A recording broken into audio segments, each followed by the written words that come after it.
starting with number 1 Renault R35, France, 1936. By the time Germany swept through France in May 1940, the Renault R35 had already revealed its fatal limitations. Designed as an infantry support tank, it carried only a short-barreled 37mm gun that struggled to penetrate even light German armor. Its two-man crew was crippled by a design that forced the commander to also operate as the loader and gunner simultaneously. Visibility was nearly non-existent, communication was primitive, and its maximum speed of 12 miles per hour made escape or repositioning impossible under fire. France deployed over 900 of them and lost the majority within weeks. 2. Light Tank Mk II, United Kingdom, 1936. Britain entered the war with thousands of light tank MKVs in service, and almost immediately, commanders realized the vehicle was a disaster waiting to happen. Armed only with machine guns and protected by armor so thin that rifle-caliber rounds could penetrate at close range, it was sent into combat in North Africa and France against German tanks with 37mm and 50mm guns. Crews described the experience as sitting inside a metal shell with no meaningful defense. Losses during the fall of France and the early Western Desert campaigns were catastrophic. With entire squadrons wiped out in engagements, they had no realistic chance of surviving. 3. T-26, Soviet Union, 1931. The Soviet T-26 was arguably the most widely produced tank of the 1930s, and by 1941, that abundance had become a tragic liability. Originally a licensed copy of the British Vickers 6-ton tank, the T-26 was lightly armored and powered by an underpowered engine that frequently caught fire under combat stress. During Operation Barbarossa, German anti-tank guns destroyed them by the thousands. Soviet records acknowledge losing over 6,800 T-20 SAXS in the first months of the invasion alone. Crews had almost no chance once the vehicle was hit, as its thin 15mm armor offered no real protection, and the engine compartment ignited easily, earning it the grim nickname Burning Coffin among Soviet tankers. 4. BT-7, Soviet Union, 1935. The BT-7 was built for speed, and that single design priority is precisely what made it so dangerous to its own crews. Developed from Walter Christie's suspension concept, it could reach 45 miles per hour on roads, remarkable for its era, but its armor was paper-thin, measuring just 22mm at the front, and its high silhouette hull made it an easy target on open terrain. During the Winter War against Finland and the catastrophic summer of 1941, BT-7s burned readily after penetrating hits, and their speed offered no advantage in the dense forests and ambush-heavy terrain where they were deployed. Soviet crews called them cigarette lighters, a phrase that captured both the frequency and speed with which they ignited after being struck. 5. Panzer I, Germany, 1934.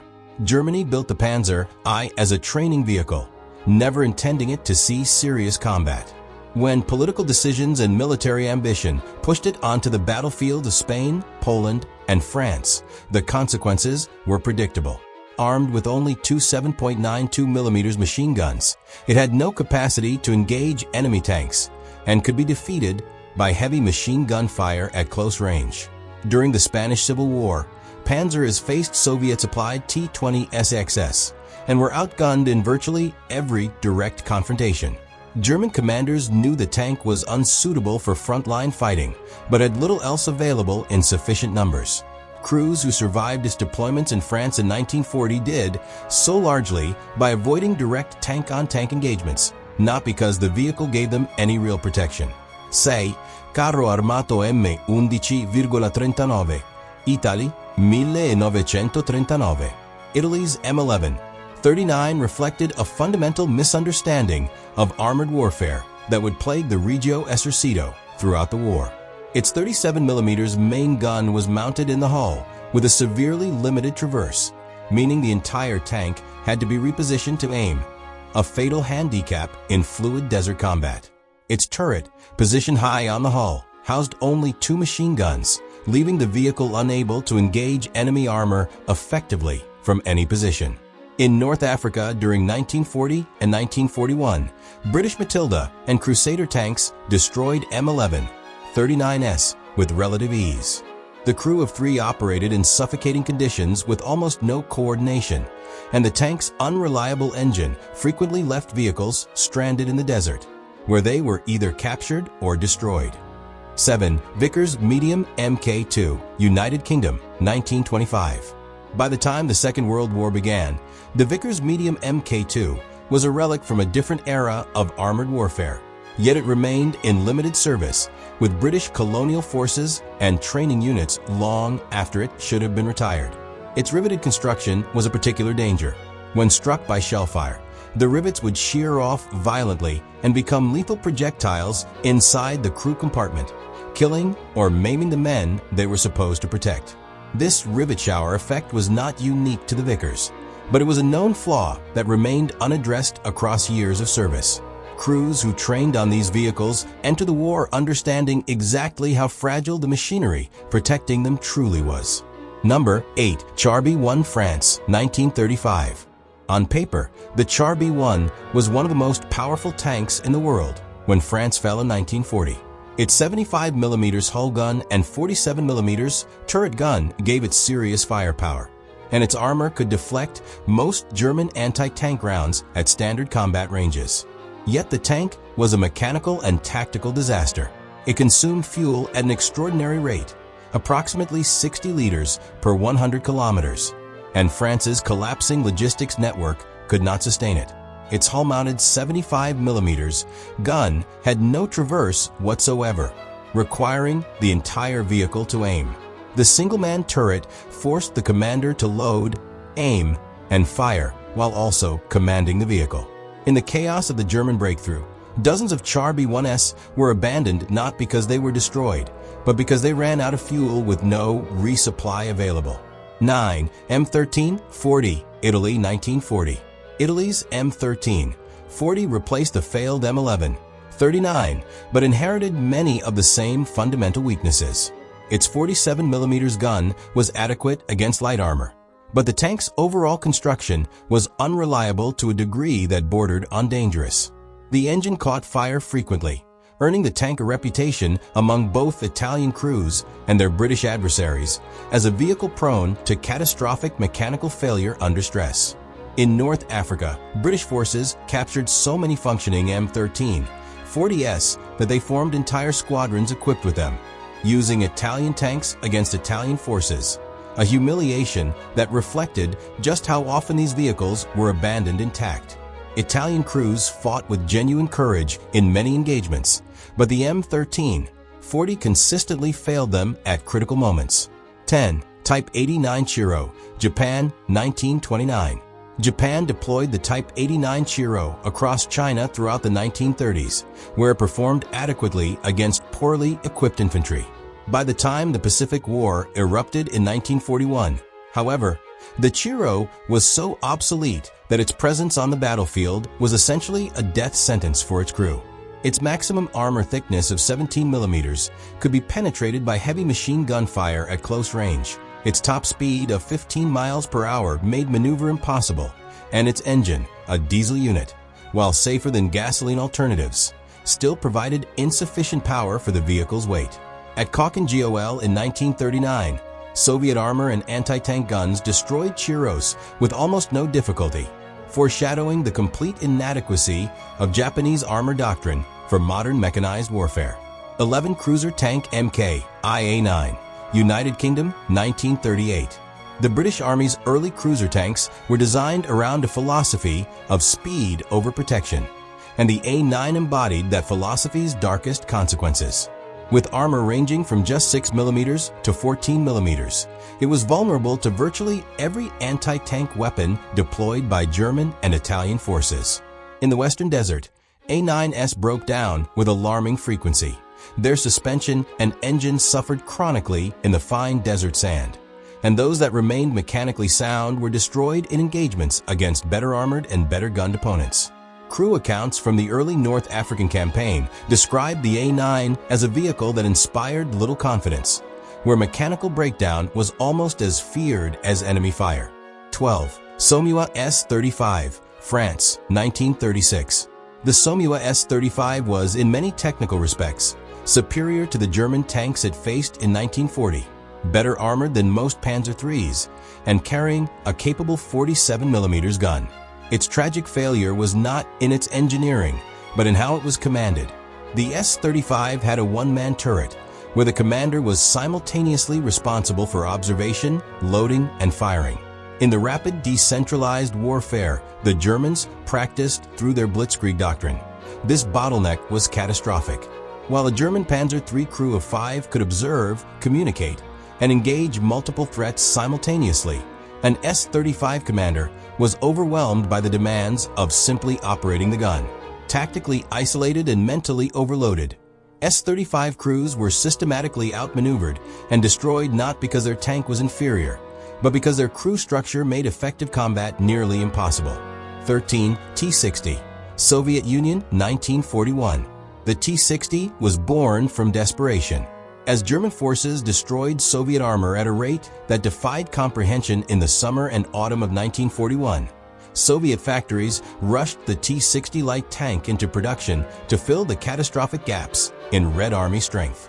Armed with a 20mm autocannon and protected by just 20 to 35mm of armor, it was woefully undergunned for engagements against German tanks and could be destroyed by nearly every anti-tank weapon the Wehrmacht fielded.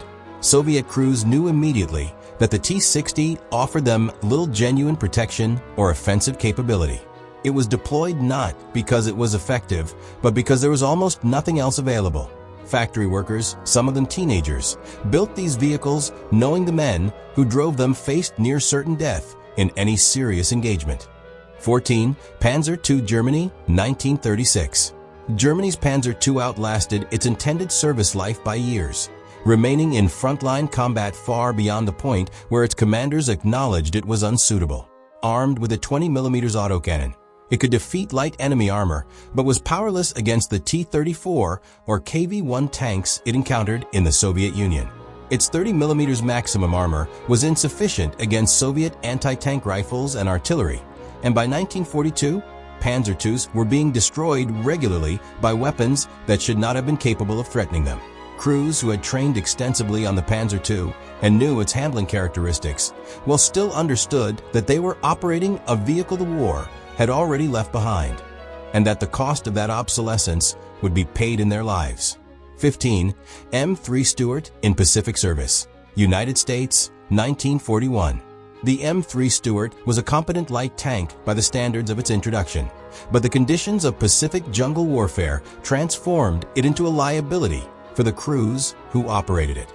In the dense terrain of Guadalcanal, New Guinea, and the Philippines, the Stuart's narrow tracks sank into soft ground. Its high silhouette made concealment nearly impossible, and its 37mm gun, adequate against Japanese armor, proved poorly suited to destroying fortified positions and bunkers, which represented the majority of combat challenges American tankers faced. Mechanical reliability in tropical humidity was also a persistent problem. Crews who had expected the Stuart to provide meaningful protection in close jungle combat found instead that its limitations consistently placed them in danger while offering inadequate firepower in return. 16. Valentine Mk II, United Kingdom, 1940. The Valentine tank entered British service with a critical design flaw that its crews could not ignore: a two-man turret that forced the commander to function simultaneously as loader and gunner, creating the same cognitive overload that undermined so many Allied tank designs of the period. Its 2-pounder gun was already becoming obsolete when the tank entered production, and the vehicle's small internal dimensions meant that upgunning it required significant redesign effort. Despite these limitations, the Valentine was produced in large numbers and exported extensively to the Soviet Union under Lend-Lease, where Soviet crews, accustomed to the Spartan conditions of their own vehicles, found its cramped interior and limited firepower frustrating, but used it extensively out of necessity. 17. LT Panzer 38T, Czechoslovakia, Germany, 1939. The Panzer 38T presents a particular kind of tragedy. A genuinely capable tank design pressed into extended German service long after its limitations became obvious. Originally a Czech design seized after Germany occupied Czechoslovakia, it was reliable, maneuverable, and well suited to the campaigns of 1939 and 1940. But by the Eastern Front in 1941, its 25 mm, 50 mm armor and 37 mm gun were completely inadequate against Soviet T-34s and KVs. German crews assigned to Panzer XXXVIII TS on the Eastern Front were effectively fighting a war with the previous generation's equipment, and casualty rates reflected that disparity. The chassis found long and useful service as a self-propelled gun platform, a recognition that the vehicle's fighting compartment had been made obsolete by the pace of the war itself. 18 M3 Lee Grant, United States, 1941. The M3 Lee was a product of industrial pragmatism rather than sound tank design, and its crews felt that compromise acutely. The decision to mount the main 75 mm gun in a hull sponson, because American industry could not yet produce a turret large enough to house it, left the tank with a cripplingly limited field of fire. The gun could traverse only 15 degrees in either direction, requiring the entire vehicle to reposition for most engagements. Its high silhouette made the M3 an easy target, and in North Africa, German tank crews specifically targeted the hull sponson to neutralize the main armament.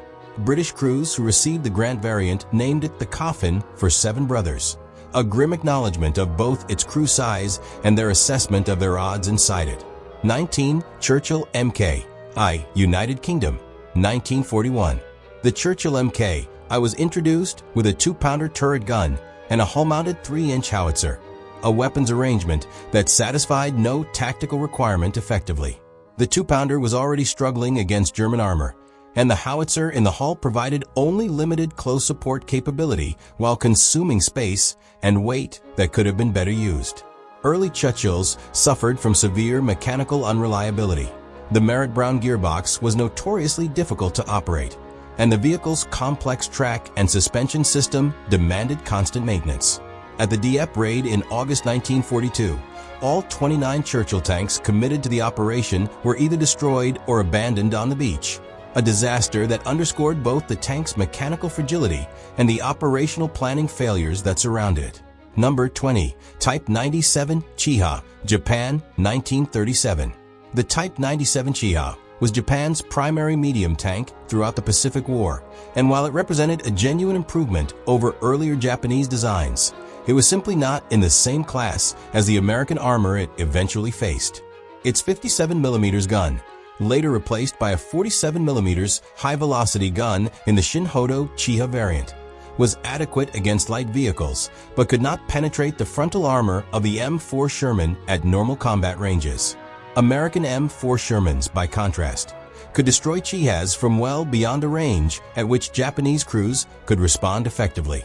In engagements on Saipan, Leyte, and Okinawa, Chiha units launched desperate charges against American armor and were methodically destroyed. Crews who survived these encounters described the experience of watching their shells spark off Sherman armor while their own vehicles were penetrated and set alight. If there's a World War II tank you think was even more dangerous to its own crew, share it in the comments below. For more rankings, battlefield history, and the stories behind the war's most infamous machines, be sure to subscribe. Thanks for watching, and we'll see you in the next one.